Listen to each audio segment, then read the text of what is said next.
Nigel Farage delivers his New Year's message from Blenheim Palace, reflecting on the decline of Britain's values, economy, and national identity. He criticizes decades of poor leadership and highlights the betrayal of Brexit promises.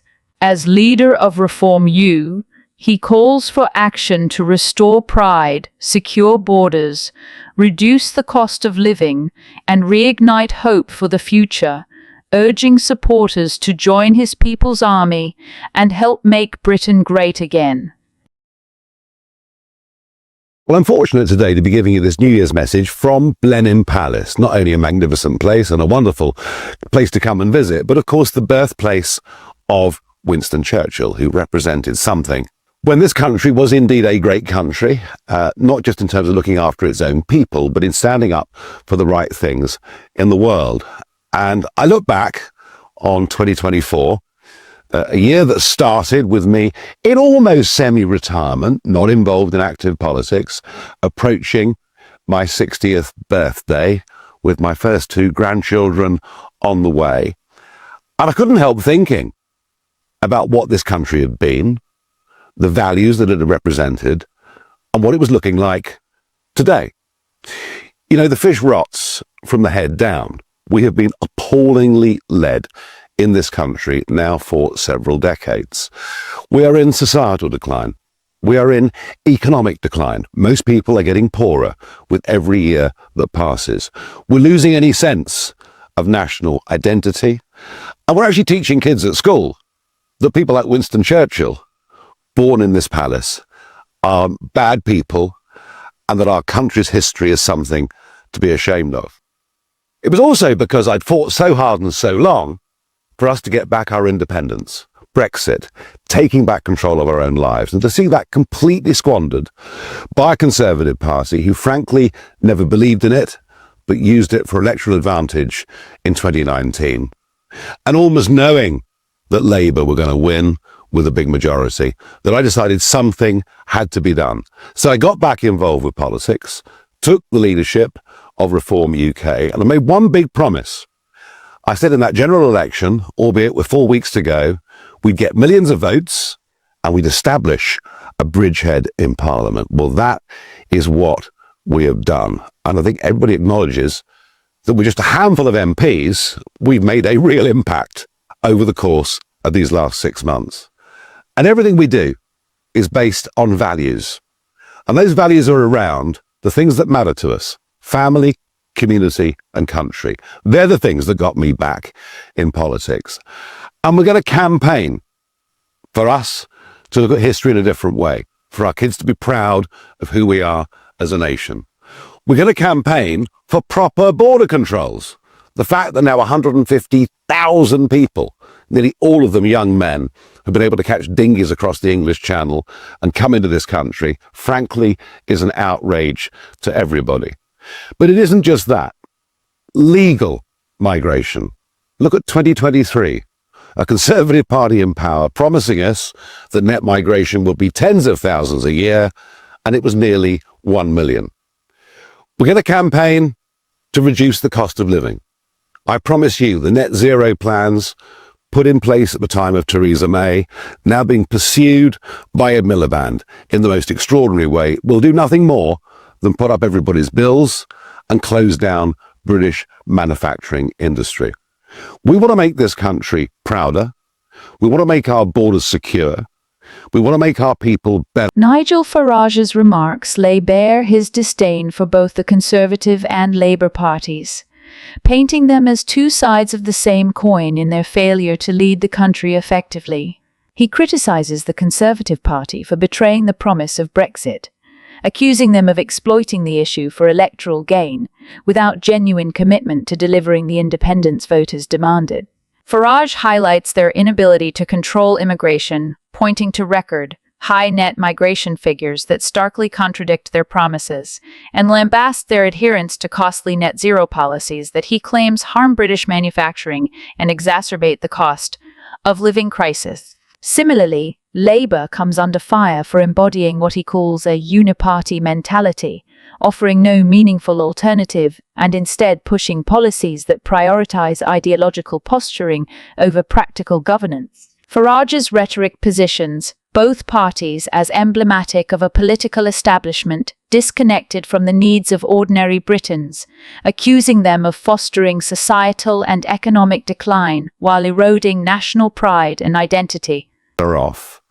And that message is resonating. And over the course of Christmas, tens of thousands of people have joined Reform UK. There is a buzz, there is an energy, there is an optimism. We're not negative. Yes, we know the other lot made an absolute mess of it, that Labour and Conservative are virtually the uni party. We believe we can turn this country around by 180 degrees and make Britain a much better place. But also on the world stage, we think of Churchill, we think of what he meant in 1940, and the fact we managed to extinguish with our American colleagues, Nazism, and of course, Imperial Japan. Right now, the world is in a more dangerous place than it's been at any point in my lifetime. And I have to tell you, like his style or not, Donald Trump coming back as the American president is good news, not bad news. If history teaches us one thing, it is that dictators and bad guys only respect strength. And let's face it, without America, we are defenseless. So that relationship is crucial.